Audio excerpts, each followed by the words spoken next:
Ya, sementara itu pemirsa, Perhimpunan Advokat Indonesia Peradi menerima kunjungan Perhimpunan Hukum Tiongkok China Law Society. Pertemuan ini menjadi momen penting bagi Peradi dan China Law Society untuk memperkuat kerjasama di bidang hukum serta membuka ruang pertukaran pengetahuan terkait perbandingan rule of law di Indonesia dan China. Dalam upaya memperluas jalinan kerjasama hukum internasional, Peradi menerima kunjungan delegasi dari China Law Society (CLS) yang merupakan organisasi berisi ahli, praktisi, peneliti, akademisi hingga mantan hakim di Tiongkok. Pertemuan ini menjadi kelanjutan dari serangkaian dialog antara Peradi dan perwakilan CLS pada beberapa agenda di Tiongkok.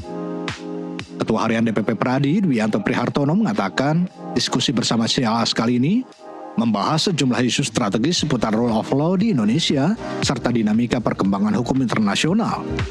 Ia juga menegaskan penandatanganan Memorandum of Understanding atau MOU antara Peradi dan CLS diharapkan menjadi landasan penting dalam mewujudkan penyelarasan hukum antar kedua negara.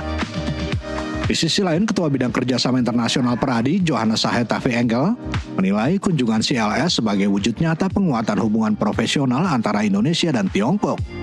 Ia optimis melalui kolaborasi yang telah diresmikan melalui MOU, kerjasama Peradi dan CLS akan terus tumbuh dan memberikan manfaat besar bagi perkembangan hukum di kedua negara.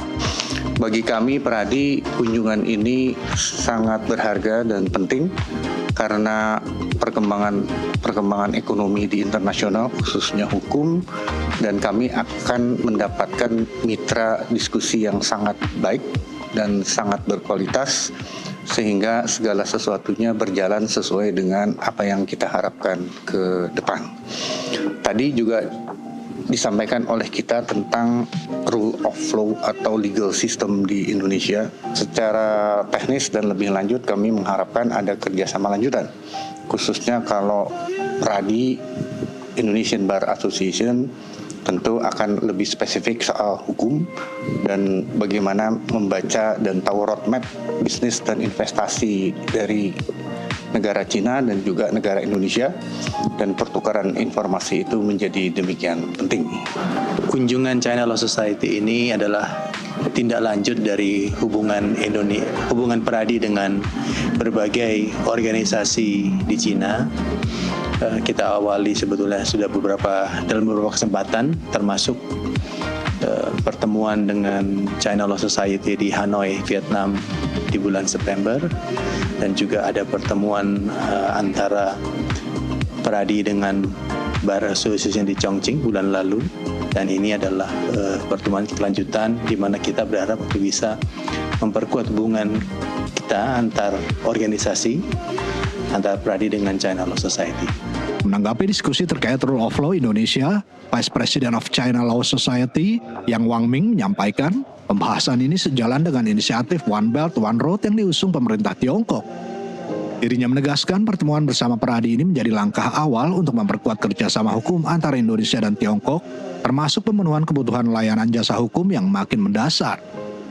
Ia menilai kehadiran Peradi sebagai organisasi yang membina profesi advokat memiliki peran strategis dalam memberikan jasa hukum terhadap investor atau klien dari Tiongkok yang akan masuk ke Indonesia. 是在中国和印尼在“一带一路”，包括中国东盟自贸区，包括上合组织等各种框架下的合作越来越深入的情况下举办的。经贸和投资人员的往来必然要求法律服务要跟上。那么我们这个中国法协会和印尼律师协会这次就是要探讨如何加强两国间的法治合作，为“一带一路”行稳致远，为构建具有地区和世界影响的。 Kunjungan delegasi China Law Society ke Peradi menegaskan komitmen kedua negara untuk terus mempererat hubungan di bidang hukum. Melalui penandatanganan MOU dan dialog berkelanjutan, Peradi dan CLS diharapkan mampu mendorong harmonisasi sistem hukum serta memperkuat layanan jasa hukum bagi investor Indonesia dan Tiongkok di masa mendatang. Dari Jakarta, Emir Hamzah, Andrianto, Jurnalis NTV melaporkan.